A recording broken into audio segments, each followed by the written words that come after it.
Si Ombudsman Jesus Crispin Remulla naman itinuring na ghost electricity ang pagkabigo nitong solar firm ni Representative Leandro Leviste na kaugnay sa pagtupad ng produksyon ng kuryente sa ating bansa. Kaugnay niyan, may report si Bombo Grant Hilario.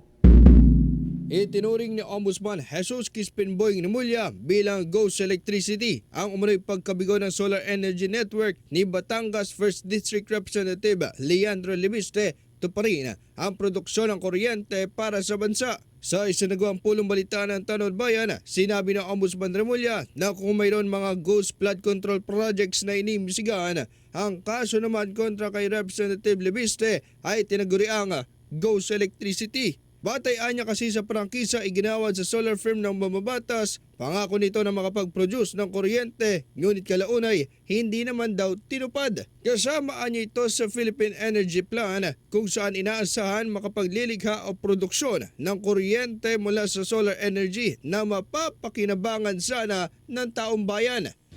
Di ba meron tayong mga ghost projects na ditira? Dito, ghost electricity. Pangako nila magpo-produce sila ng kuryente, pangako nila sa Philippine Energy Plan, nakalimbag itong dapat production na gagawin ng solar. Pero hindi nila ginawa. Binenta lang, kumita lang ng pera, pero hindi nila ginawa. Kung meron silang ginawa, kakaunti, kakarampot. Hindi kagaya ng pinangako nila, nagagawin nila. Dito ipinaliwanag pa ni Ombudsman Boying Remulla ang magandang plano at energy projections para sa produksyon ng kuryente na kinakailangan at magagamit sana ng Pilipinas. Kasi nga, ang ating yung ating energy mix, yung ating energy projections, especially Department of Energy, it relies on projections on how much power we will need as a country. So ang mix dyan, meron dyan na generated ng thermal plants, natural gas plants, diesel plants, coal plants, kasama solar. Yung solar hindi dumating. Niniwala si Ombudsman Boying Remulla na ang isyu patungkol dito sa solar firm ng mamabatas ay masasabing isa sa mga dahilan kung bakit mataas ang presyo ng singil sa kuryente. Kung kaya't marin pang inulit ng opisyal ang pagkabigo ng kumpanya ng mamabatas na tuparin ang pangako nito sa pagkakakuha ng prangkisa mula sa gobyerno. Anyaya na kuryente lamang mano ang bansa sa hindi pagtalima ng solar firm na inaasahan sanang produksyon ng enerhiya.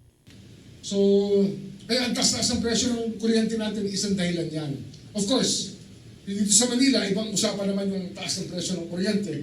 Kagaya na sabi ng Pangulo, itong systems loss ay isang dahilan kung ba't mataas ang kuryente natin.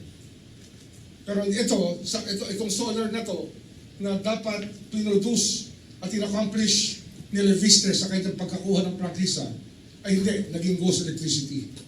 Kuryente hindi talaga kuryente. Na kuryente lang tayo kay ika nga.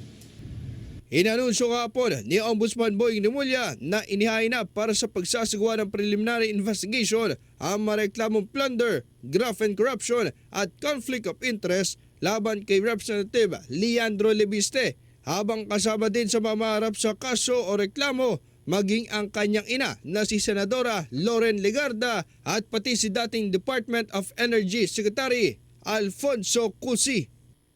Ito po si Bombo Grant Hilario and this is Bombo Radio Philippines, the #1 radio network in the country. Your trusted source of news and information. Basta Radio, Bombo!